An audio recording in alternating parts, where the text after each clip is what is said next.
Maagang sakit sa ulo ang dinanas ng ilang motorista sa Kamuning flyover sa EDSA. Ito'y matapos mahulog ang dalang mga lupa ng isang dump truck na nag-iwan ng makapal na putik sa lugar at nagdulot ng aksidente sa ilang motorista. Si JM Pineda sa sentro ng balita. Inabutan ng PTB4 ang pagbomba ng tubig ng Bureau of Fire Protection sa may Kamuning flyover. Nagkalat kasi sa kalsada ang putik galing sa isang dump truck. Bandang alas 3 ng umaga nang isara sa motorista ang northbound ng Kamuning flyover sa EDSA. Ilang mga motorista kasi ang nasemplang at nadisgrasya dahil sa kalat-kalat na putik sa kalsada. Mabigat din na daloy ng trapiko ang sumalubong sa mga sasakyan sa kahabaan ng EDSA.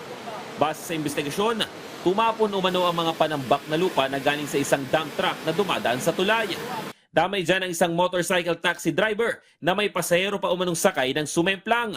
Halos kalahati rin ng kanyang katawan ang napuno ng putik dahil sa pagbagsak. Kotse na nasa harap ko, malayo naman siya. Kaso umpisa ng pagpreno ko, doon na pala umpisa ng putik. Madilim hindi mo kita yung putik na nahulog doon sa truck eh.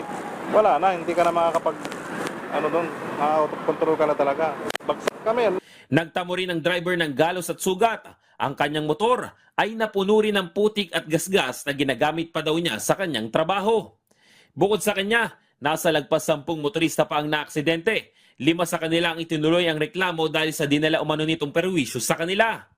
Depensa naman ng sospek, aksidente ang nangyari dahil natanggal lang ang safety lock ng likod ng dump truck. Giit pa nito na pati siya ay nalungkot sa abalang ginawa sa mga motorista.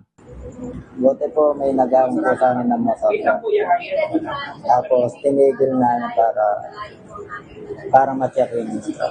Ayun, pagkatingin namin sa likod, na nabuksan yung safety lock. Patuloy naman ang ginagawang investigasyon ng QCPD Traffic Sector 3 at posibleng nga maharap sa kasong reckless imprudence resulting to multiple physical injury and damage to property ang dump truck driver. Pasado alas 7 naman ng umaga kanina nang binuksan muli sa motorista ang tulay. JM Pineda para sa Pambansang TV sa Bagong Pilipinas.